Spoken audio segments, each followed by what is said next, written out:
Chers internautes, chers auditeurs, chers téléspectateurs, bonjour et bienvenue sur la chaîne OB Travaux à Marseille, Prado 8e.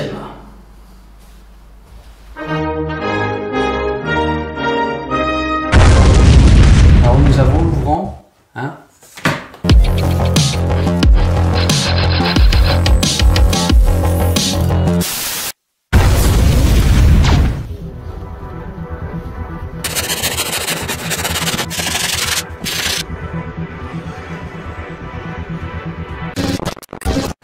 Si vous voulez, j'avais certaines contraintes au niveau des poutres. Alors j'ai mis une première épaisseur pour pouvoir me permettre de finir. Alors voilà le châssis. Et sur le châssis, vous avez une fente. Alors ma plaque, elle rentre dans cette fente qui fait 1 cm de profondeur. Hein? Voilà, alors je rentre bien la plaque. Vous voyez, je la rentre bien à l'intérieur de cette fente et j'y donne une légère ouverture, c'est-à-dire que le tableau, on appelle ça un tableau, c'est-à-dire que le côté de la fenêtre, je vais y donner un léger biais pour avoir une ouverture vers la fenêtre. Voilà, donc cette plaque de BA13, je l'incline en ouverture. Alors vous voyez, je l'ai rentré dans la feuillure du dormant du Velux. Alors, pour pouvoir rentrer la plaque de BA13, hein, on est sur 13 mm d'épaisseur. Si vous ne chanfreinez pas la plaque, vous ne pouvez pas la rentrer. Alors, ce que j'ai fait, c'est qu'avec mon rabot, j'ai légèrement chanfreiné les deux côtés de l'épaisseur de la plaque de BA13. Là, j'ai chanfreiné de ce côté-là et j'ai chanfreiné de l'autre côté avec un rabot pour plaquiste. Je prends ma plaque, voilà, et je l'encastre dans le dormant du Velux. Donc, ma plaque est parfaitement rentrée. Si je ne fais pas le chanfrein, je ne peux pas rentrer ma plaque dans la feuillure qui est prévue à cet effet. Et maintenant, je vais la bloquer avec des vis. Alors je mets 3 vis, il n'y a pas besoin d'en mettre plus.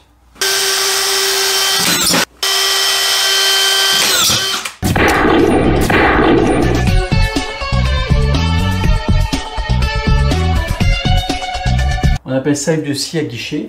Ça permet de venir découper pour venir à fleur. J'ai donné un petit coup pour enlever le trot. Et après, je viens à fleur. Je viens donner un coup de rabot à fleur.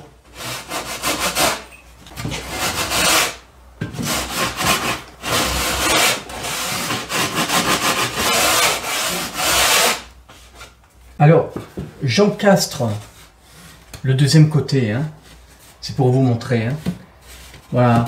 Donc, j'ai bien chanfreiné, j'encastre ma plaque de BA13 dans le dormant du Velux. Une fois que ma plaque de BA13 est bien encastrée dans le dormant, il faut savoir qu'il y a 1 cm de profondeur. Alors il faut bien l'encastrer dedans.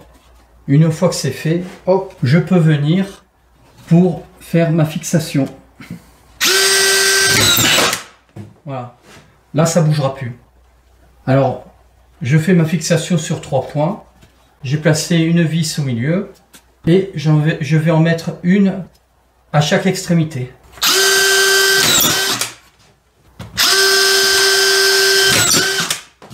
Voilà, mon 3e point de fixation est mis. Ça ne bougera plus. Je vérifie mes têtes de vis. Il faut qu'elles soient légèrement rentrées. Pour une fois qu'on a mis les enduits, tout ça, ça ne se voit plus. Alors, il faut pas non plus que la vis soit rentrée dans la plaque. Hein. Faut qu'elle soit légèrement rentrée. Vous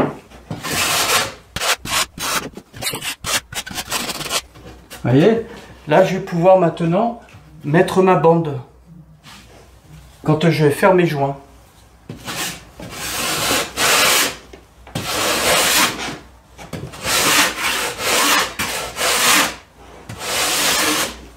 Alors pour faire quelque chose de propre, avec ma cale et mon papier de verre, je viens, voilà, hop,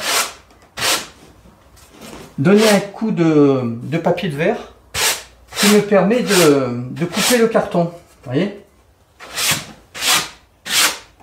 Ça me permet de finaliser, si vous voulez, ma découpe. Et là, je suis bien à fleur du doublage. Alors j'ai mis une isolation de laine de roche sur 200 mm. Donc je vais mettre mes bandes au niveau des angles et au niveau des angles rentrants. Vous allez avoir une bande au niveau des angles rentrants, ainsi que une bande sur les angles sortants.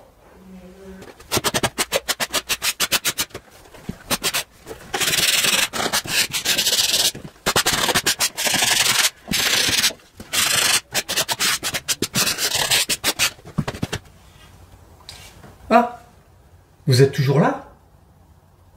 Ah, je croyais que vous étiez parti. Oh là là.